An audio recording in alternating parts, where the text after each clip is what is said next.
Good morning class. Shri Deepchand Chaudhary Mahavidyalaya से मैं आपके सामने बीए थर्ड ईयर में। आज हमारा टॉपिक है प्रबंधकों की भूमिका। तो यहाँ पे कुछ 5 टॉपिक है हमारे सामने, ठीक है। तो जिनको हमें बहुत ही शॉर्ट में समझना है कि जो प्रबंधक होता है, एक मैनेजमेंट होता है या मैनेजर होता है, उनके कार्य क्या क्या होते हैं, ठीक है। तो इनके कार्यों को समझते हुए हमें उनके कार्यों को विभाजित करना है, ठीक है। तो यहाँ पे पहला पॉइंट हमारे सामने है अंतरवैयक्तिक भूमिकाएं। तो अंतरवैयक्तिक भूमिका, अंतरवैयक्तिक मतलब क्या होता है? अंतर मतलब 2 लोगों की, ठीक है, या एक पूरे समूह के बीच में आपको अपनी भूमिका प्ले करनी पड़ती है। मतलब है कि आपके साथ में जितने भी लोग काम कर रहे हैं, चाहे वो 100 हो, 200 हो, 500 हो, जितने भी लोग आपके अंडर में वर्क कर रहे हैं, आप उनके साथ ऐसे वर्क करें कि वो आपके कार्य से प्रभावित भी रहे और आपके कार्य को समझते हुए अपना जो वर्क है उसको सही फॉर्म में करेंगे, ठीक है। तो यहाँ पे पहली हेडिंग है, उसमें लिखो जरा सा अंतरवैयक्तिक भूमिका में। इसमें लिखिए संगठन को सुचारू रूप से चलाने के लिए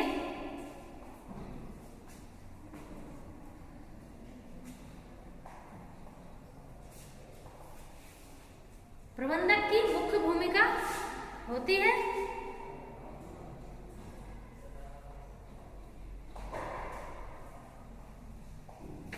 प्रबंधक की मुख्य भूमिका होती है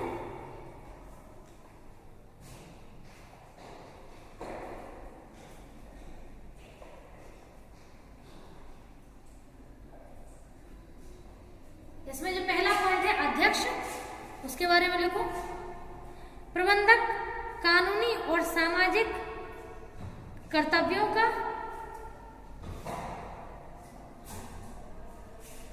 निर्वहन करने के लिए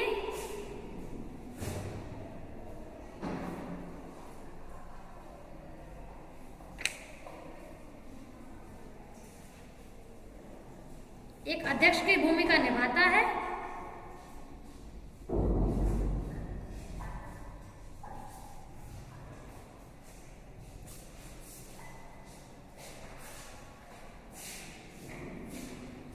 जो उसके कार्य का एक हिस्सा होती है। आगे देखो, आगे है, आगे है, आगे। नेक्स्ट लिखो नेता।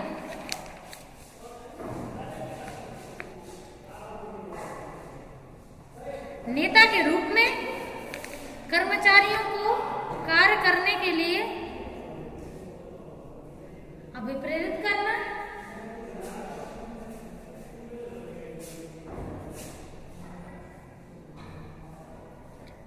और निर्देश देना,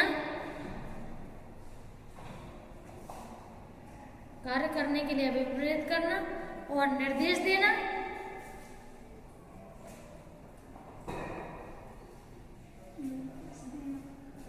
एवं कार्यों का मूल्यांकन करना एक नेता का कार्य होता है, या फिर प्रबंधक का कार्य होता है। जो लिखना एक प्रबंधक का कार्य होता है।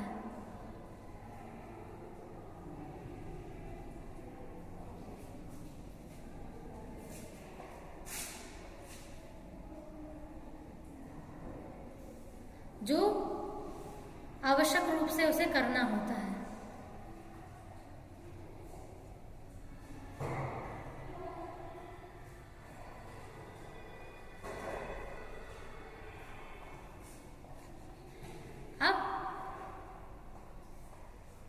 अच्छा, इसमें हम थर्ड हेडिंग भूल गए थे, एक संपर्क भी है।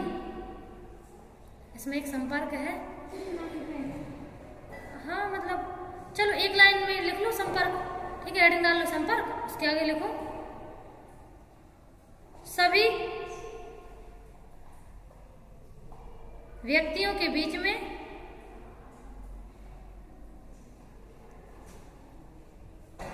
संपर्क बनाना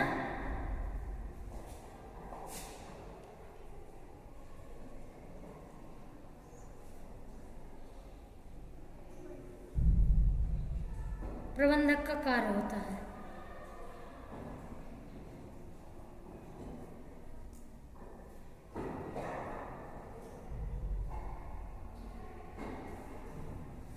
अब सेकंड हेडिंग है सूचना भूमिका। अब सूचना देनी तो है, अब लेकिन साधन क्या क्या होंगे, कैसे देंगी सूचना, तो 3 साधन है यहाँ पे, ठीक है। पहला है मॉनिटर, तो पहले सूचना भूमिका में लिखो प्रबंधक महत्वपूर्ण सूचनाओं को देता है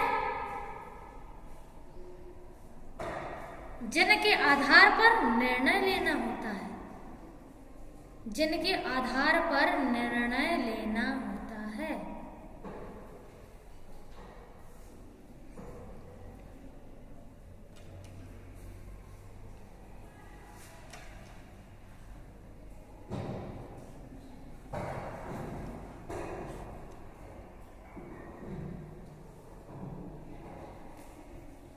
इसमें पहली हेडिंग है मॉनिटर, इसमें लिखो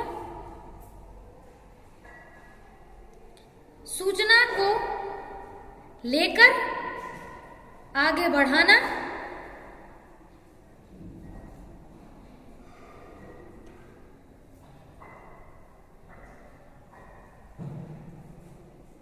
और सुचारू रूप से कार्य कराना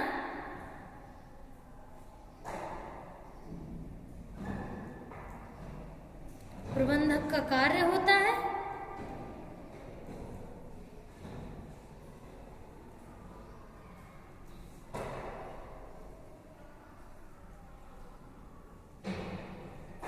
सूचना संपर्क होने के बाद ही प्राप्त होती है।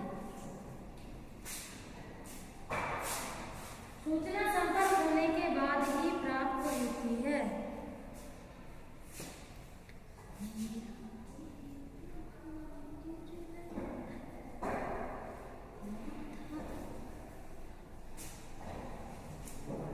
अगला लिखो प्रसारक।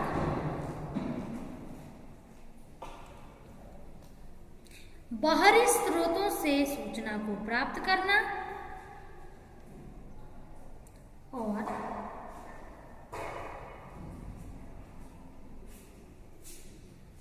अन्य सदस्यों तक उसे भेजना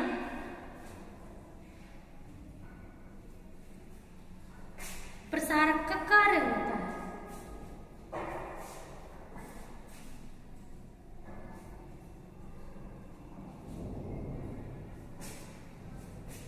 प्रसारक का कार्य होता है।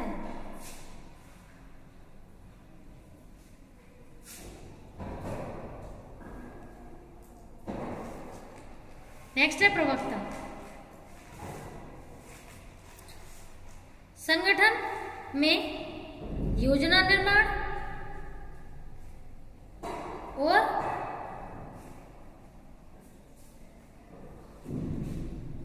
उसकी सूचना सभी तक पहुंचाना प्रवक्ता का कार्य होता है। प्रवक्ता वही होता है ना जो सारी चीजें बोल करके समझाता है।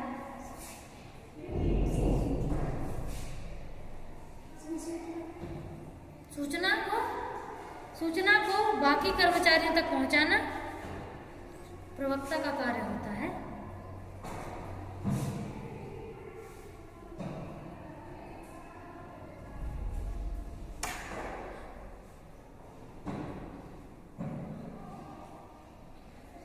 कभी कभी सही रूप में सूचना पहुंचती है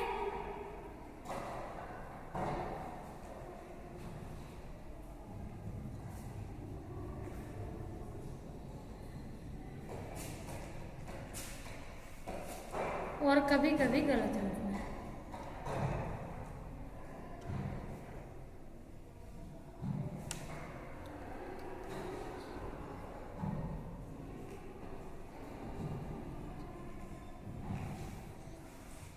अब नेक्स्ट है निर्णय लेना।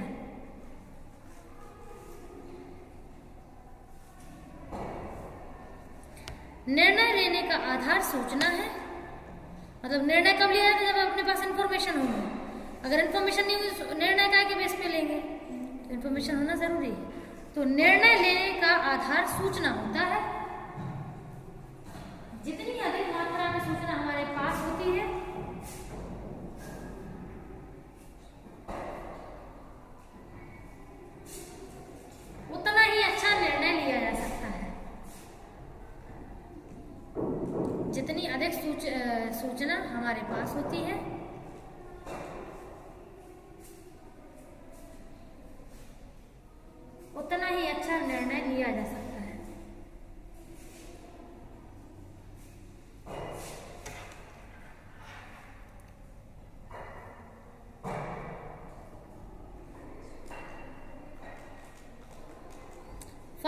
उद्यमी।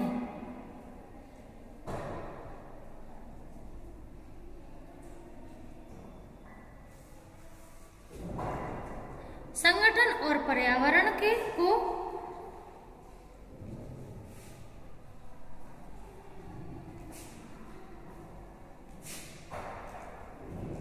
अवसरों के लिए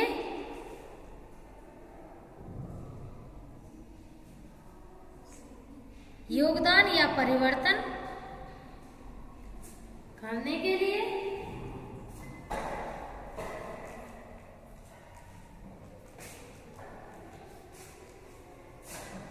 निर्णय, परिवर्तन करने के लिए लिए गए निर्णय, कॉमा लगा लेना दोनों लिए के बीच में, लिए गए निर्णय उद्यमी का कार्य करते हैं।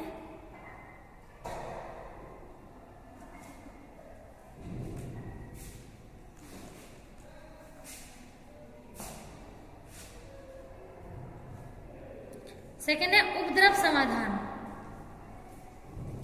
आपातकालीन परिस्थिति में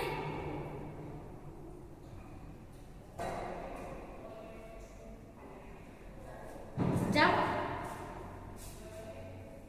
हड़ताल जैसी परिस्थिति बने,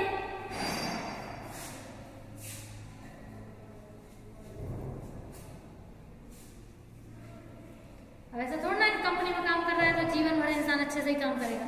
कभी कोई परिस्थिति, लाडला मूवी तो देखी होगी, है ना, उसमें वो होता है, वो टीम लीडर होता है, तो कितने प्रकार की समस्याएं कंपनी में देखी जाती हैं, वास्तव में उनका समाधान भी करना पड़ता है ना। तो लोगों लिए गए निर्णय,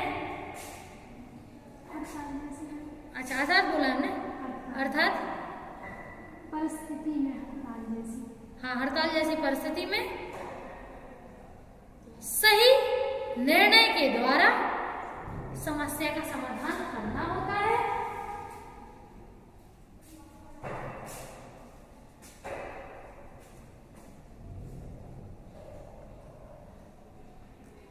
आप तो जानते हो बड़ी बड़ी कंपनियों का एक दिन अगर बंद होता है तो कितने लाखों करोड़ों का नुकसान होता है उनका, सीधा सीधा सा होता है ना।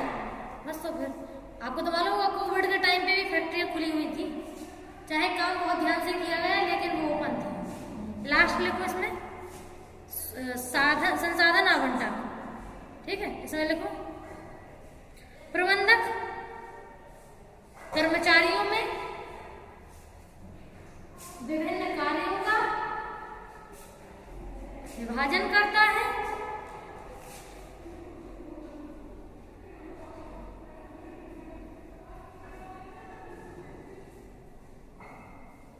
और प्राथमिकता के आधार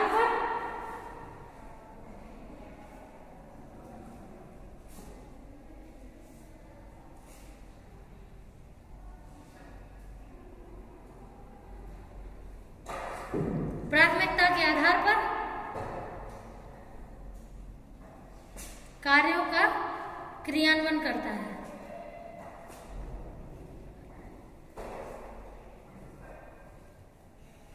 और लास्ट लिख लो वार्ताकार,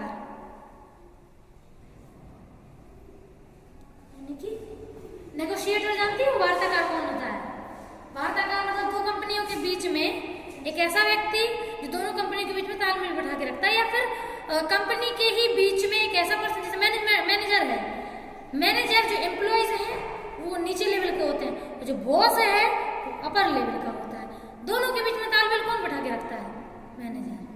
ठीक है, वो इनकी समस्याओं को सुनता है, उनके पॉइंट ऑफ व्यू को समझता है और ऐसा कोई रास्ता निकालता है जिससे कोई दिक्कत ना हो, काम हो।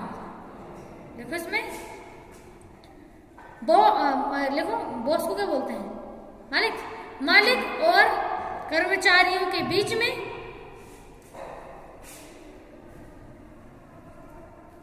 वार्ताकार का कार्य प्रबंधक करता है।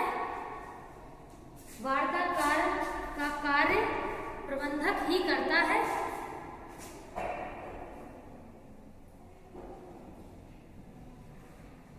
और ऐसे निर्णय लेता है